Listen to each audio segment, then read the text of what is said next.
అందరికీ నమస్కారం. ఈరోజు కథ 'ప్రేమ ఎంత మధురం' ఎపిసోడ్ 118 భార్యకు తోడుగా. ఇక స్టోరీలోకి వెళ్తే, స్నేహ మూడు మార్చడం కోసం అక్షయ్ ఆమెను బయటకు తీసుకొని వెళ్తానని అనడంతో స్నేహ ఏం మాట్లాడకుండా అతన్ని ఫాలో అయింది. ప్రస్తుతం ఆమె మనసు చాలా రిలాక్స్డ్గా ఉంది. తన మనసులో అంత పెద్ద సమస్య ఉన్నా గానీ అక్షయ్తో గడిపే ఈ నిమిషాలు ఆమెకు చాలా ప్రశాంతంగా అనిపించాయి. దాంతో దారి పొడుగునా ఆమె ఏం మాట్లాడకుండా అలా సైలెంట్గా కూర్చుంది. ఇంతలో తన వాచ్లో టైం చూసుకున్న స్నేహకు పర్ణిక పెట్టిన గడువు గుర్తుకు వచ్చింది. ఇప్పటికే రాత్రి అవుతోంది. తనకెక్కువ టైం లేదు. కానీ పర్ణిక అడిగిన డబ్బు అరేంజ్ చేసే కెపాసిటీ కూడా తనకు లేదు. అందుకే మౌనంగా ఉండిపోయింది. తన చెల్లెలే తనను ఇంతలా వేధించడం స్నేహకు బాధగా అనిపించింది. ఇంతలో కారు ఒక మల్టీ క్యూజన్ రెస్టారెంట్ దగ్గర ఆగింది. తర్వాత ఇద్దరూ రెస్టారెంట్లోని ప్రైవేట్ రూంలోకి వెళ్లి కూర్చున్నారు.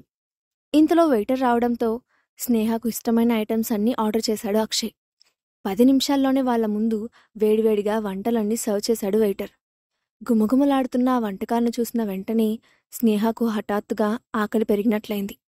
ఈ మధ్యకాలంలో సరిగ్గా భోంచేసి చాలా రోజులైంది. దాంతో స్నేహ వెంటనే గబగబా తినడం మొదలుపెట్టింది. చిన్నపిల్లల ఆత్రంగా తింటున్న ఆమెను చూసి అక్షయ్ చిన్నగా నవ్వుకుంటూ కడుపులో ఇంత ఆకలి పెట్టుకొని ఏదో ఆలోచిస్తూ కూర్చుంది అనుకున్నాడు.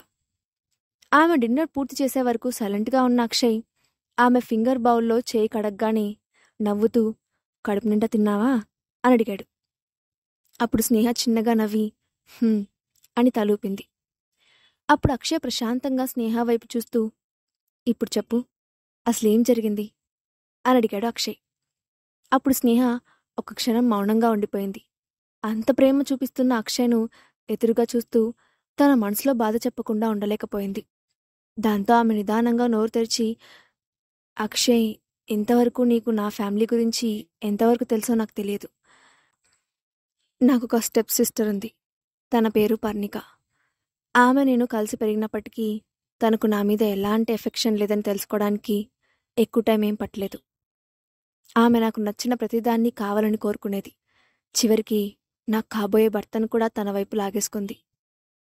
నా తండ్రి మనసులో నాపై విషాన్ని నింపింది అని చెప్పింది. ఆ తర్వాత స్నేహ ముఖ కవలికలు మారిపోయాయి. ఏదో విషయం చెప్పడం ఇష్టం లేదన్నట్లు, బయటకు చెప్పలేక ఇబ్బంది పడుతున్నట్లు అక్షయ్ గమనించాడు. అక్షయ్కు అప్పటికే స్నేహ ఫ్యామిలీ గురించి కొన్ని విషయాలు తెలిసినా వైభవ్ గురించి వినగానే అతని ముఖం చిరాగ్గా మారిపోయింది. అప్పుడు స్నేహ మళ్ళీ మాట్లాడుతూ, నాకంత ద్రోహం చేసిన పర్ణికాను క్షమించి వదిలేశాను. అందర్నీ వదిలేసి ఆ ఫ్యామిలీతో సంబంధం లేదని అనుకొని నా బ్రతికేదో నేను బ్రతుకుతున్నాను. కానీ ఆ పర్ణిక మాత్రం నన్ను వదలడం లేదు అని చెబుతూ ఆగిపోయింది. ఇప్పుడేం చేసింది కూల్గా అడిగాడు అక్షయ్. ఈరోజు ఆ పర్ణిక నాకు ఫోన్ చేసి నా తల్లి చివరి గుర్తుగా మిగిలిన మా అమ్మమ్మ ఇంటిని కాపాడుకోవాలంటే 10 కోట్లు ఇవ్వాలని బెదిరించింది. అది కూడా ఈరోజు రాత్రికివ్వాలట. లేకపోతే ఆ ఇంటిని డీమాలిష్ చేసి రియల్ ఎస్టేట్ వాళ్ళకి అమ్మేస్తానని చెప్పింది. అది అమ్మకు గుర్తుగా నాకు మిగిలిన ఒకే ఒక జ్ఞాపకం. అమ్మమ్మ ప్రేమగా యువన్ కోసం ఇవ్వాలనుకున్న ఇల్లు. దాన్ని కాపాడుకోలేకపోతున్నాను అని బాధగా చెప్పింది. అక్షయ్ ఏం మాట్లాడకుండా ఆమెనే సూటిగా చూస్తున్నాడు. అప్పుడు స్నేహ మళ్ళీ మాట్లాడుతూ, ఇప్పుడు ఈ విషయం నీకు చెప్పి ఎలా సహాయం అడగగలను? ఇప్పటికే నువ్వు నా కోసం చాలా చేశావు. అంతేకాకుండా ఈ ప్రాబ్లంను నేనేదో రకంగా దీన్ని సాల్వ్ చేయాలని ఆలోచిస్తున్నాను. కానీ నాకు ఏ మార్గం దొరకట్లేదు అని చెబుతూ అలసటగా చైర్లో వెనక్కి వాలింది. అక్షయ్ ఏం మాట్లాడకుండా పైకి లేచి, ఇక వెళ్దాం అన్నాడు.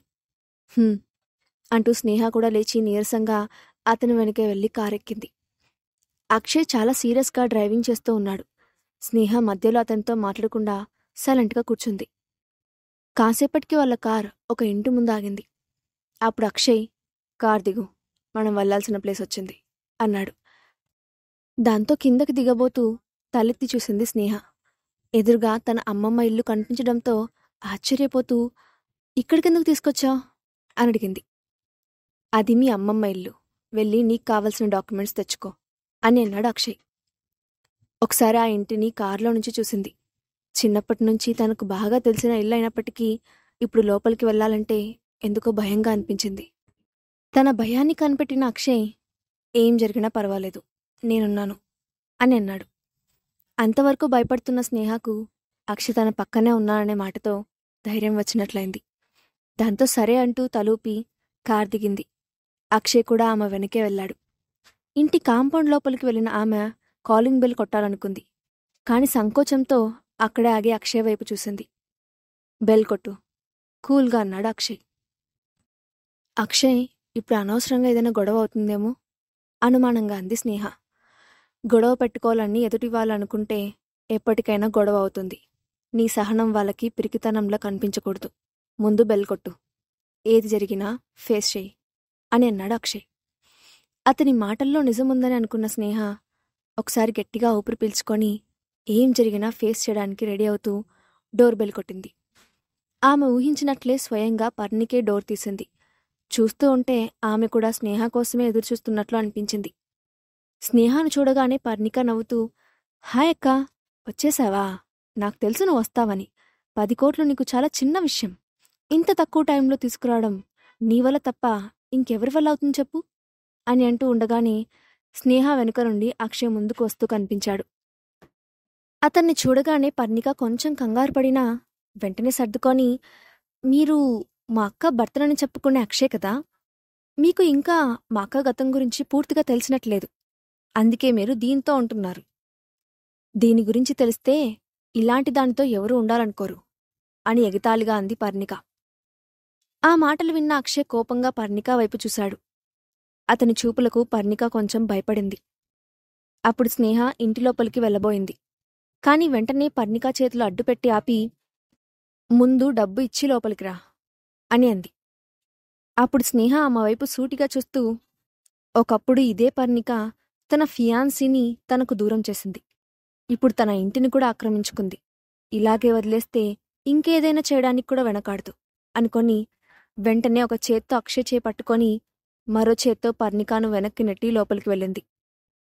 ఊహించని ఆ పరిణామానికి బిత్తరపోయిన పర్ణిక వెంటనే తేరుకొని గట్టిగా అరుస్తూ, ఏయ్ స్నేహ, ఆగు, ఇది నీ ఇల్లు కాదు అని అంది. స్నేహ ఇలా బిహేవ్ చేస్తుందని పర్ణిక అస్సలు ఎక్స్పెక్ట్ చేయలేదు. ఎప్పుడూ బలహీనంగా భయంగా ఉండే స్నేహకు ఇంత ధైర్యం ఎలా వచ్చింది? బహుశా ఈ అక్షయ్ని చూసుకొనే ఇలా చేస్తూ ఉంది అని అనుకుంది. స్నేహ అప్పటికే ఆమె అరుపులు వినిపించుకోకుండా లోపలికి వెళ్లి ఇల్లంతా చూసింది. లోపలికి వచ్చేసరికి ఆ ఇంటి బెడ్రూంలో వైభవ్ పర్ణికాల ఫోటోలు కనిపించాయి. దాంతో పర్ణిక ఆ ఇంటిని గెస్ట్ హౌస్లా వాడుకుంటుందని స్నేహకు అర్థమైంది. స్నేహ వాటివైపు చూసి విరక్తిగా నవ్వుతూ అప్పుడు తన దగ్గరకు వచ్చిన పర్ణికాను చూసి, ఒకళ్ళు వాడి పడేసిన వస్తువులు వాడడం నీకు చాలా ఇష్టమనుకుంటా? నీకు ఎప్పుడు సెకండ్ హ్యాండ్ వస్తువులే నచ్చుతుంటాయా అని అడిగింది. ఆ మాట విన్న పర్ణిక కోపంతో ఊగిపోయింది. ఈ వైభవ్ నాకు ఎప్పుడు ఫుల్ సపోర్ట్ ఇవ్వడు. కాని అతడి వల్ల ఈ స్నేహతో ఈరోజు మాటలు పడవలసొచ్చింది. దీన్ని ఇలాగే వదిలేస్తే లాభం లేదు అని అనుకుంటూ ఆవేశంగా చేయెత్తి, ఏమన్నావ్? నిన్ను అంటూ ఆమెను కొట్టడానికి ముందుకు వెళ్ళింది. అప్పుడు ఆమె వెనుకే ఉన్న అక్షయ్ పర్ణిక ఎత్తిన చేతిని వెంటనే పట్టుకున్నాడు.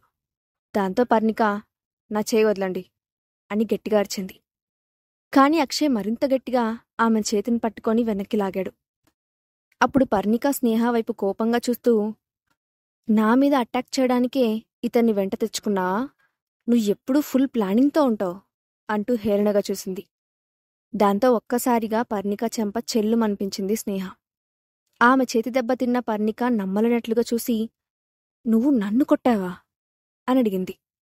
వెంటనే స్నేహ, ఏ డౌటా అంటూ మరో చెంప మీద కూడా లాగి కొట్టింది. ఆ 2 దెబ్బలకు పర్ణికకు దిమ్మ తిరిగి మైండ్ బ్లాక్ అయిపోయింది. అప్పుడు స్నేహ ఆమెకు వేలు చూపిస్తూ, నాతో మాట్లాడేటప్పుడు ఈసారి ఒళ్ళు దగ్గర పెట్టుకో అని చెప్పి మేడ మీదకు వెళ్ళబోయింది.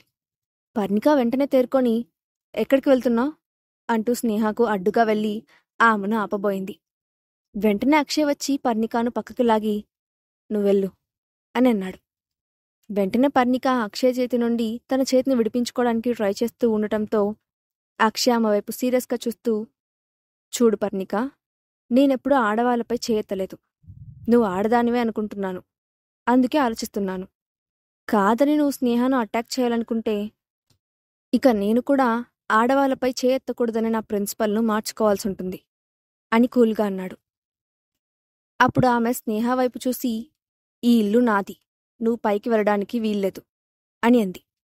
దాంతో స్నేహ ఆమె వైపు చూసి నవ్వి, ఇంకాసేపట్లో ఈ కల్లో నుండి నువ్వు బయటకొస్తావు అని చెప్పి నేరుగా పైన ఉన్న రూంలోకి వెళ్ళి అక్కడ కబోర్డ్స్ అన్నీ వెతికింది.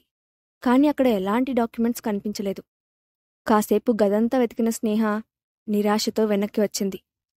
ఆమె ముఖంలో నిరాశను చూసిన అక్షయ్, ఏమైంది, సరిగ్గా వెతికావా అని అడిగాడు. వాళ్ళు ముందే ప్లాన్ చేసి ఇక్కడ్నుంచి అన్నీ తీసేశారు, గదంతా ఖాళీగా ఉంది అని బాధగా చెప్పి కింద ఉన్న బెడ్రూంలోకి వెళ్ళి వెతకడం మొదలుపెట్టింది స్నేహ.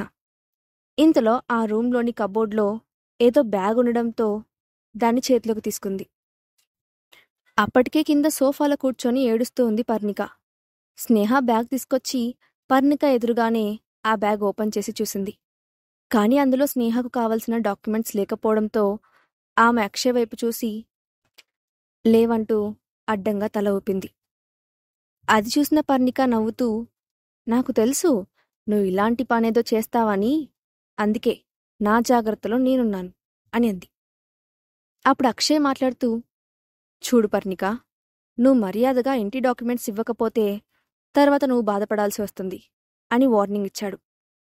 అతను కూల్గానే చెప్పినా అక్షయ్ గొంతులోని గాంభీర్యం పర్ణికాను కంగారు పడేలా చేసింది. అయినా ఆమె ధైర్యం తెచ్చుకొని స్నేహాన్ని చూస్తూ, నేను నీకు ముందే చెప్పాను, నువ్వు 10 కోట్లు ఇస్తేనే ఈ ఇల్లు నీదవుతుందని, అయినా నువ్వు వినకుండా నన్ను కొట్టి తప్పు చేశావు అని అంది. ఇంత జరిగినా పర్ణికాకు బుద్ధి రాలేదని అనుకున్న స్నేహ కోపంగా, 10 కోట్లు నేనెక్కడ్నుంచి తెస్తాను, నా దగ్గర అంత డబ్బు లేదు అని అంది. ఇంతలో అక్షయ్ మధ్యలోకి కల్పించుకొని, చూడు పర్ణిక, నువ్వు మర్యాదగా డాక్యుమెంట్స్ ఇవ్వకపోతే ఇప్పుడిప్పుడే కోలుకుంటున్న మీ నాన్న రంగనాథ్ ఇండస్ట్రీస్ కంపెనీ పూర్తిగా దివాలా తీస్తుందని చెప్పడానికి నేను కొంచెం కూడా ఆలోచించను అని వార్నింగ్ ఇచ్చాడు. ఆ మాట వినగానే పర్ణిక ఒక్క క్షణంలో ఆలోచనలో పడింది. మనసులో కోపంగా, ఈ అక్షయ్ వల్ల స్నేహ ప్రతిసారి బ్రతికిపోతోంది అని అనుకుంది. అప్పుడు అక్షయ్ కనుబొమ్మలు పైకెత్తి, చెప్పు, ఏం డిసైడ్ చేసుకున్నావు అని అడిగాడు. దాంతో పర్ణిక ఒక్క నిమిషం ఊపిరి పీల్చుకొని స్నేహ వైపు చూసి, చూడు స్నేహ, మనమిద్దరం సిస్టర్స్, మన మధ్య మూడో వ్యక్తి జోక్యం అవసరమా అని అడిగింది. ఆ ప్రశ్నకు స్నేహ ఏదో ఆన్సర్ చెప్పబోతుండగానే అక్షయ్ ఆమెను అడ్డుకొని పర్ణిక వైపు చూసి, అవును, అవసరమే, నిన్ను లాస్ట్ టైం అడుగుతున్నాను, నువ్వు డాక్యుమెంట్స్ ఇస్తావా లేదా అని గట్టిగా అడిగాడు. అప్పుడు పర్ణిక కోపంగా పళ్ళు కొరుకుతూ స్నేహ వైపు చూసి, ఓకే స్నేహ, గుడ్ జాబ్, నువ్వు చేసిన దానికి రిజల్ట్ నీకు త్వరలోనే తెలుస్తుంది అంటూనే తన బ్యాగ్ పాకెట్లో నుండి డాక్యుమెంట్స్ తీసి స్నేహ కాళ్ల ముందు విసిరింది. స్నేహ వెంటనే వాటిని చేతిలోకి తీసుకొని ఒకసారి సరిగ్గా ఉన్నాయో లేదో చూసుకొని అక్షయ్ వైపు తిరిగి, ఓకే అని చెప్పింది. అయితే ఇక మనం బయలుదేరదాం అని అన్నాడు అక్షయ్. అని చెప్పి స్నేహ పర్ణిక వైపు చూసి, ఇదిక నుండి నా ఇల్లు, నువ్వు నా ఇంటిని ఖాళీ చేస్తే మంచిది. నేను నీ అంత చెడ్డదాన్ని కాదు, కాబట్టి నీకు రేపు ఉదయం వరకు టైమిస్తాను అని అంటూనే స్నేహ తన బ్యాగ్లో నుండి ఒక షీల్డ్ కవర్ తీసి పర్ణిక ముఖాన కొట్టి, ఇది నీకు కాబోయే భర్త వైభవ్కివు అంటూ ఆమె వైపు చూసి చిన్నగా నవ్వింది. ఆ మాటకు పర్ణిక దవడలు కోపంతో బిగుసుకున్నాయి. స్నేహ నవ్వుతూ అక్షయ్ చేతిని పట్టుకొని బయటకు వెళ్ళింది. ఇద్దరూ కారులో కూర్చున్నారు. స్నేహాకి జరిగిందంతా ఒక కలలా ఉంది. అసలు సాల్వ్ చేసుకోలేనేమో అని అనుకున్న ప్రాబ్లం అక్షయ్ సహాయంతో క్షణాల్లో సాల్వ్ అవ్వడంతో అతను తన పక్కనుంటే ఏదైనా సాధించగలననే ఫీలింగ్ వచ్చింది. దాంతో అతన్ని తదేకంగా చూస్తూ కూర్చుంది. అది గమనించిన అక్షయ్, ఏమైంది, ఎందుకలా చూస్తున్నావు అని అడిగాడు. ఏం లేదు, నేను ఎంతో కష్టమనుకున్న పనిని అంత సింపుల్గా సాల్వ్ చేశావు అని అంది. అప్పుడు అక్షయ్ స్నేహాన్ని చూసి అందంగా నవ్వాడు. నిజం అక్షయ్, నేను ఈ రోజంతా చాలా భయపడ్డాను, కానీ నువ్వు ఈ ప్రాబ్లం చాలా ఈజీగా సాల్వ్ అయ్యేలా చేశావు, థ్యాంక్ యూ అని అంది. ఆమె నోటి నుండి థ్యాంక్స్ అనే మాట వినగానే అక్షయ్ ముఖం కోపంగా మారిపోయింది. దాంతో స్నేహ వెంటనే తన తప్పుని అర్థం చేసుకొని, ఓకే సారీ, థ్యాంక్స్ చెప్పండిలే అని నవ్వుతూ అంది. వెంటనే అక్షయ్ నవ్వి, సరే, ఇక ఇంటికి వెళ్దామా అంటూ కార్ స్టార్ట్ చేశాడు. "హ్మ్" అని తలూపిన స్నేహ రిలాక్స్డ్గా కార్లో కూర్చొని, ఈ అక్షయ్ గతంలో ఇలా లేడు, అతనిలో చాలా మార్పు వచ్చింది అని అనుకుంటూ తృప్తిగా కళ్ళు మూసుకుంది. కాసేపటికి కార్ విల్లా దగ్గరకు వచ్చి ఆగింది. ఇద్దరూ అలసిపోయి ఉండటంతో నేరుగా ఎవరి గదుల్లోకి వాళ్ళు వెళ్ళిపోయారు. స్నేహ రూంలోకి వెళ్ళి ఫ్రెష్ అవడానికి వెళ్తూ బెడ్ వైపు చూసింది. పర్ణిక ప్లాన్ ఫ్లాప్ అవడంతో ఆమె ఏం చేయబోతోంది? జరిగిన విషయం తెలిసి రంగనాథ్ ఎలా రియాక్ట్ అవుతాడు? నెక్స్ట్ పార్ట్లో చూద్దాం. Thanks for watching.